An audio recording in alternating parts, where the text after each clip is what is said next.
2 अक्टूबर से नए ration cards के लिए दरखास्तें वसूल करें। वजीर आला रेवंत रेड्डी का वुज़रा उत्तम कुमार रेड्डी, श्रीनिवास रेड्डी और दामोदर राजन्ना के हमरा इजलास। तवील इंतजार के बाद नए राशन कार्ड्स के सिलसिले में वजीर आला रेवंत रेड्डी ने रियासत की आवाम को खुशखबरी देते हुए एक अहम ऐलान किया है। इन्होंने कहा है कि आवाम नए राशन कार्ड के लिए दरखास्तें पहले ही दे चुकी है और मजीद दरखास्तें एक बार फिर कबूल की जाएगी, क्योंकि नए शादीशुदा अफराद जिन्होंने अलहदा खानदान बना रखा है और बहुत से ऐसे लोग जो अहल हैं और जिनके पास राशन कार्ड नहीं है, इन्हें नई दरखास्तें देने का मौका दिया गया है। वजीर आला रेवंत रेड्डी ने अहदेदारों को हिदायत की है कि वो 2 अक्टूबर से नए राशन कार्ड्स के लिए दरखास्तें वसूल करें। वजीर आला ने वुज़रा उत्तम कुमार रेड्डी, श्रीनिवास रेड्डी और दामोदर राजन्ना के साथ राशन कार्ड जारी करने के तरीक़ेकार का जायजा लेने के बाद हिदायत की। इस मौके पर वजीर आला ने तजवीज़ दी कि राशन कार्ड के अजरा के लिए ठोस एक्शन प्लान बनाया जाए। वजीर आला ने तमाम अहल अफराद को डिजिटल राशन कार्ड देने का हुक्म दिया।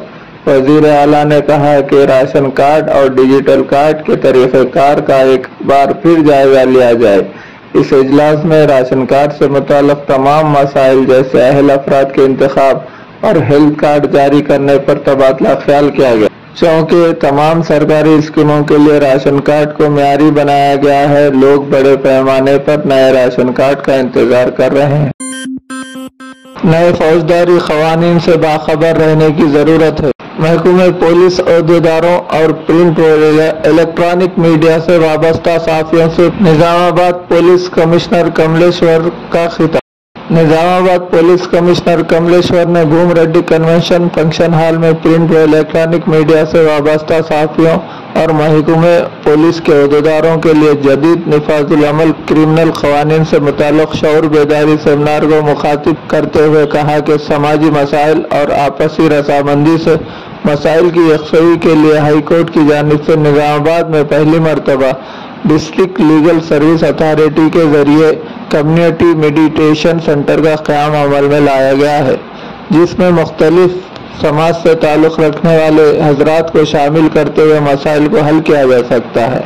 इन्होंने जदीद क्रिमिनल क़वानीन पर तफसीली रोशनी डालते हुए कहा कि 1 जुलाई 2024 से निफाजुल अमल क़वानीन जो देही इलाकों में ज़माने क़दीम से चले आ रहे हैं, विलेज डेवलपमेंट कमेटी के तरीक़ेकार समाजी इंसाफ व मसाइल को एक हद तक महदूद कर दिया, लेकिन विलेज डेवलपमेंट कमेटी को यह ख़तई इख्तियार नहीं है कि किसी को सज़ा देने, जुर्माना आयद करने या समाजी बैकाट का इख्तियार नहीं है। अगर कमेटी ऐसा करती है तो संगीन जुर्म है जिसके खिलाफ कानूनी कार्रवाई की जा सकती है। पुलिस कमिश्नर ने मुख्तलिफ जराइम में मुलविस रहते हुए जमानत हासिल करके बैरूनी मुल्क जाने वाले मुलजिमीन के खिलाफ मुकदमात दर्ज करेंगे।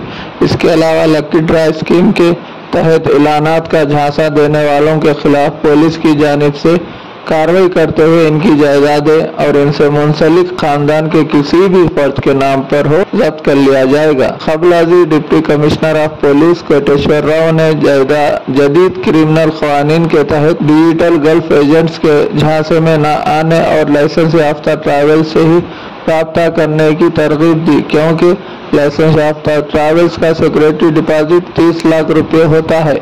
अगर वो ट्रैवल एजेंट धोखा देता है तो हम इससे रिकवरी कर सकते हैं। इस सेमिनार को पावर पॉइंट प्रेजेंटेशन के जरिए पेश किया गया।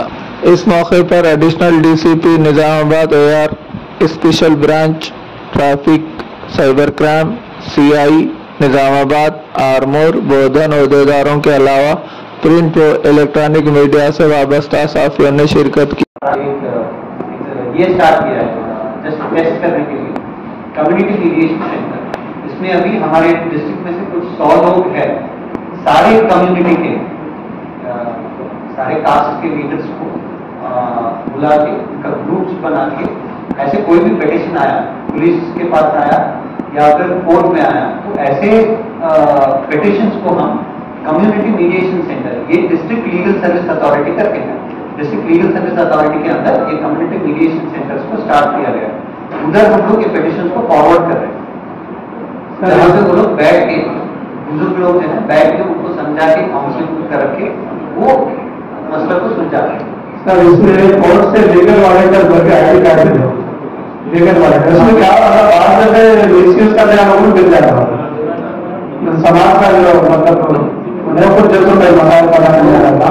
वैसे कुछ भी है तो आपको डिस्ट्रिक्ट लीगल सर्विस अथॉरिटी के सेक्रेटरी एक जज मैडम है उनके इसमें लेके चाहिए आप उनको बताइएगा कैसे वॉलंटियर जो है मिसयूज कर रहे होते वो उसके हिसाब से एक्शन लेंगे और पुलिस का एक्शन जरूरत पड़े तो कोर्ट से ही हमको आएगा इंस्ट्रक्शन आएगा। अंदर की अंत అవగాహన ఉంటుంది కాగ్నిజబుల్ నాన్ కాగ్నిజబుల్ అనేది ఎఫ్ఐఆర్ కాంప్రమైజ్ చేయడానికి కంపౌండబుల్ ఉంటేనే చేయగలుగుతాం compoundable non compoundable bailable and non bailable bailable అంటే వేర్ లెస్ దెన్ 7 ఇయర్స్ వాళ్ళకి మేము అరెస్ట్ చేసే అధికారం కొంతమంది సరే నేరం చేసుకుని లేకుంటే అదర్ కేసెస్లో ఇన్వాల్వ్ ఉంటాయి ఉన్న తర్వాతనే కూడా అసొంటి గల్ఫ్ కానీ వేరే కంట్రీకి వెళ్ళిపోతాడు అసొంటి వాళ్ళకు పాస్పోర్ట్ క్యాన్సిల్ చేయడానికి బయట నుంచి పిలవడానికి కోర్టుకి నడవడానికి అది లుక్అవుట్ సర్క్యులర్ అనేది ఒకటి ఉంటుంది. ఒకవేళ ఇప్పుడు కేసు దర్యాప్తులో అక్యూజ్డ్గా ఉన్నటువంటి వ్యక్తి ఇనిషియల్ ఇన్వెస్టిగేషన్లో సహకరించినాడు బట్ తర్వాత నాకు అరెస్ట్ చేస్తారు లేకపోతే నాకు కోర్టు తిరగాల్సి వస్తుందని లేకపోతే నిజంగానే అతనికి బయట ఉద్యోగ అవకాశం దొరికిపోతే అతను బయటకు వెళ్ళొచ్చు బట్ స్టిల్ కోర్టు పిలిచినప్పుడు లేకపోతే పోలీస్ పిలిచినప్పుడు అతను ఖచ్చితంగా హాజరు అవ్వాలి. ఆలైన సందర్భాల్లో అప్పుడు మేము లుక్అవుట్ సర్క్యులర్ అనేది అతని మీద ఒక నోటీస్ అనేది జారీ చేయవచ్చు. అది అన్ని ఎయిర్పోర్ట్స్కి అన్ని పోర్ట్ ఆఫ్ ఎంట్రీస్కి వెళ్తుంది. అక్కడ అతనిది ఇది ఉంటుంది కరెక్ట్ సార్. అక్కడనే ఆయన వస్తే అరెస్ట్ చేసుకోడు కదా బయట ఉండే తర్వాత ప్రతి సంవత్సరం దగ్గర అది అట్లాంటివి రాలేని సందర్భాల్లో అతనికి ఎక్స్ట్రడిషన్ అనేది చేయవచ్చు. ఆ కేసు బట్టి ఎంత తీవ్రంగా ఉంది ఆ కేసు దాన్ని బట్టి మినిస్ట్రీ ఆఫ్ ఎక్స్టర్నల్ అఫేర్స్కి రాసి అతని పాస్పోర్ట్ని వీసాని క్యాన్సిల్ చేయించి మళ్ళీ పిలిపించవచ్చు. ఇది కూడా మళ్ళీ రెండు కంట్రీస్ మధ్యలో ఒక అగ్రిమెంట్ అనేది ఉంటుంది. ఆ అగ్రిమెంట్లో ఇట్లాంటి కేసెస్లో మాత్రమే ఎక్స్ట్రడిషన్ చేస్తామనేది ప్రావిజన్ ఉంటుంది. వాట్ ఎవర్ అనేది అందరికి ఏం తెలుసు వాట్ ఎవర్ తెలుసు ఆ నోటీస్ అనేది ఇవ్వాలి.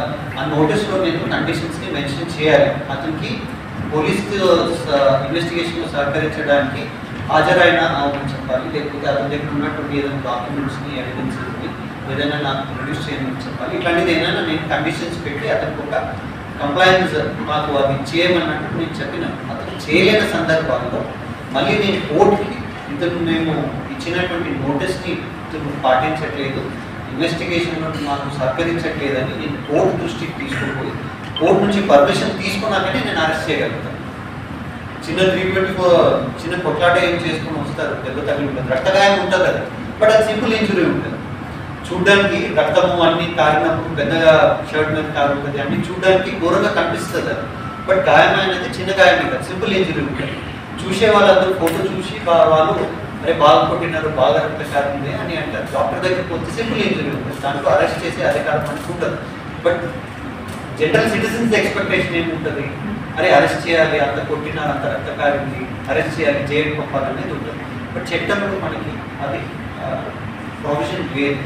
సో అట్లాంటి దాంట్లో కూడా మళ్ళీ కోర్టుకి మేము ఎందుకు అతన్ని మేము ఇచ్చినటువంటి నోటీస్ని అతను పాటించట్లేదు ఎట్లా పాటించట్లేదు ఎందుకు పాటించట్లేదు అతను పాటించలేని దానికి అతని ఉద్దేశం ఏంటి ఏం చేస్తాడు మళ్ళీ అతను అనేది ఇవన్నీ నేను కోర్టు కన్విన్స్ చేసినాక కోర్టు నాకు అప్పుడు వారెంట్ ఇస్తుంది నేను అప్పుడు అతన్ని అరెస్ట్ చేయగలుగుతాను.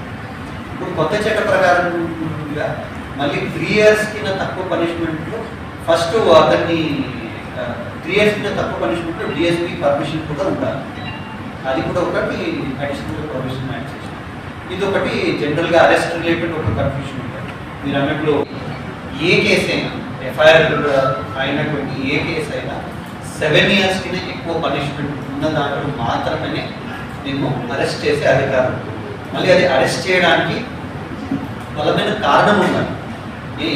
చేసినాడు 7 సంవత్సరాల కింద ఎక్కువ పనిష్మెంట్ ఉంది అని చెప్పిన ఒక్క కారణం మీద నేరం చేసినాడని నాకు అనిపిస్తుంది ఆ నేరానికి పనిష్మెంట్ 7 సంవత్సరాల కింద ఎక్కువ ఉంది ఈ 2 కారణాల మీదనే నేను అరెస్ట్ చేస్తామంటే కూడా లేదు.